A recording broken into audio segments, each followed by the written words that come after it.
ಒಂದು ಒಂದು ವರ್ಗ ಬಾಗಲಕೋಟೆಯಲ್ಲಿ ನಮಗೆ 3500 ರೂಪಾಯಿನೇ ಕೊಡಬೇಕು, ಅದು ಕಡಿಮೆ ಕೊಟ್ಟರೆ ನಾವು ಒಪ್ಪೋದಿಲ್ಲ ಅಂತ ಹೇಳಿ ಅವರು ಹೇಳ್ಕೊಳ್ತಾ ಇದ್ದಾರೆ. ಈಗಾಗಲೇ ಇಡೀ ರೈತ ಸಮುದಾಯ ಆ ಭಾಗದಲ್ಲಿ ಬೆಳಗಾಂ ಇರ್ಬೋದು, ಬಿಜಾಪುರ ಇರ್ಬೋದು, ಈವನ್ ಬಾಗಲಕೋಟೆಯಲ್ಲೂ ಕೆಲವರು ಎಲ್ಲರೂ ಒಪ್ಕೊಂಡಿದ್ದಾರೆ. ಅವರು ನಾವು ಅದಕ್ಕೆ ಹೆಚ್ಚು ನಾವು ಕೊಡೋಕ್ಕಾಗೋದಿಲ್ಲ ಅಂತ ಹೇಳಿ ಫ್ಯಾಕ್ಟ್ರಿ ಅವರು ಹೇಳ್ತಿದ್ದಾರೆ. ರೀಸನಬಲ್ ಆಗಿ ಎಲ್ಲರೂ ಒಪ್ಕೊಂಡಾಗ ಅವರು ಒಪ್ಕೋಬೇಕಲ್ವಾ. ಸಮುದಾಯ ಪ್ರೊಟೆಸ್ಟ್ ಮಾಡಕ್ ಮಾತ್ರ ಎಲ್ಲ ಒಟ್ಟಿಗೆ ಸಮುದಾಯ ಅಂತಾರೆ, ರೈತ ಸಮುದಾಯ.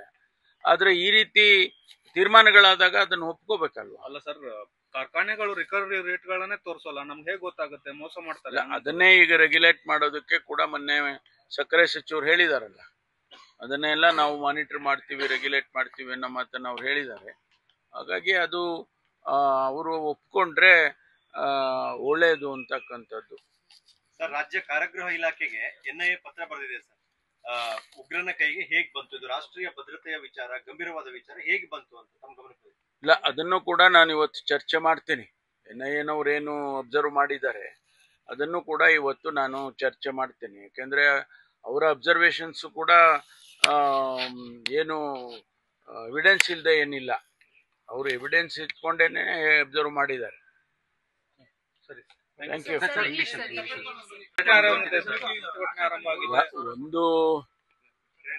ಒಂದು ವರ್ಗ ಬಾಗಲಕೋಟೆಯಲ್ಲಿ ನಮಗೆ 3500 ರೂಪಾಯಿನೇ ಕೊಡಬೇಕು, ಅದು ಕಡಿಮೆ ಕೊಟ್ಟರೆ ನಾವು ಒಪ್ಪೋದಿಲ್ಲ ಅಂತ ಹೇಳಿ ಅವರು ಹೇಳ್ಕೊಳ್ತಾ ಇದ್ದಾರೆ. ಈಗಾಗಲೇ ಇಡೀ ರೈತ ಸಮುದಾಯ ಆ ಭಾಗದಲ್ಲಿ ಬೆಳಗಾಂ ಇರ್ಬೋದು, ಬಿಜಾಪುರ ಇರ್ಬೋದು, ಈವನ್ ಬಾಗಲಕೋಟೆಯಲ್ಲೂ ಕೆಲವರು ಎಲ್ಲರೂ ಒಪ್ಕೊಂಡಿದ್ದಾರೆ. ಅವರು ನಾವು ಅದಕ್ಕೆ ಹೆಚ್ಚು ನಾವು ಕೊಡೋಕ್ಕಾಗೋದಿಲ್ಲ ಅಂತ ಹೇಳಿ ಫ್ಯಾಕ್ಟ್ರಿ ಅವರು ಹೇಳ್ತಿದ್ದಾರೆ.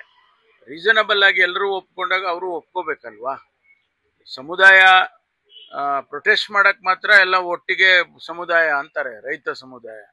ಆದ್ರೆ ಈ ರೀತಿ ತೀರ್ಮಾನಗಳಾದಾಗ ಅದನ್ನು ಒಪ್ಕೋಬೇಕಲ್ವಾ. ಅಲ್ಲ ಸರ್, ಕಾರ್ಖಾನೆಗಳು ರಿಕವರಿ ರೇಟ್ ಗಳನ್ನೇ ತೋರಿಸೋಲ್ಲ, ನಮ್ಗೆ ಹೇಗೆ ಗೊತ್ತಾಗುತ್ತೆ ಮೋಸ ಮಾಡ್ತಾರೆ? ಅದನ್ನೇ ಈಗ ರೆಗ್ಯುಲೇಟ್ ಮಾಡೋದಕ್ಕೆ ಕೂಡ ಮೊನ್ನೆ ಸಕ್ಕರೆ ಸಚಿವರು ಹೇಳಿದಾರಲ್ಲ, ಅದನ್ನೆಲ್ಲ ನಾವು ಮಾನಿಟರ್ ಮಾಡ್ತೀವಿ, ರೆಗ್ಯುಲೇಟ್ ಮಾಡ್ತೀವಿ ಅನ್ನೋ ಮಾತನ್ನ ಅವ್ರು ಹೇಳಿದ್ದಾರೆ. ಹಾಗಾಗಿ ಅದು ಅವರು ಒಪ್ಕೊಂಡ್ರೆ ಒಳ್ಳೇದು ಅಂತಕ್ಕಂಥದ್ದು. ಸರ್, ರಾಜ್ಯ ಕಾರಾಗೃಹ ಇಲಾಖೆಗೆ NIA ಪತ್ರ ಬರೆದಿದೆ ಸರ್. ಉಗ್ರನ ಕೈಗೆ ಹೇಗ್ ಬಂತು ಇದು? ರಾಷ್ಟ್ರೀಯ ಭದ್ರತೆಯ ವಿಚಾರ, ಗಂಭೀರವಾದ ವಿಚಾರ, ಹೇಗೆ ಬಂತು ಅಂತ ತಮ್ಮ ಗಮನಕ್ಕೆ? ಇಲ್ಲ, ಅದನ್ನು ಕೂಡ ನಾನು ಇವತ್ತು ಚರ್ಚೆ ಮಾಡ್ತೀನಿ. NIA ಏನು ಅಬ್ಸರ್ವ್ ಮಾಡಿದ್ದಾರೆ ಅದನ್ನು ಕೂಡ ಇವತ್ತು ನಾನು ಚರ್ಚೆ ಮಾಡ್ತೇನೆ. ಯಾಕೆಂದ್ರೆ ಅವರ ಅಬ್ಸರ್ವೇಷನ್ಸ್ ಕೂಡ ಏನು ಎವಿಡೆನ್ಸ್ ಇಲ್ಲದೆ ಏನಿಲ್ಲ, ಅವರು ಎವಿಡೆನ್ಸ್ ಇಟ್ಕೊಂಡೇನೆ ಅಬ್ಸರ್ವ್ ಮಾಡಿದ್ದಾರೆ. ಅದಕ್ಕಾಗಿ ಪ್ರತ್ಯೇಕ ಜಾಗ ಇದ್ರು ಕೂಡ ಪಥಸಂಚಲನಕ್ಕೆ ಕೊಡೋದಲ್ಲ ನೀವು ಅವಕಾಶ. ಇಲ್ಲಿ ಸಾರ್ವಜನಿಕ ಜಾಗದಲ್ಲಿ ಬೇಕಾಬಿಟ್ಟಿ ನಮಾಜ್ ಮಾಡ್ತಾ ಇದ್ದಾರೆ, ಅದನ್ನು ವಿಚಾರಣೆ ಮಾಡ್ತೀನಿ.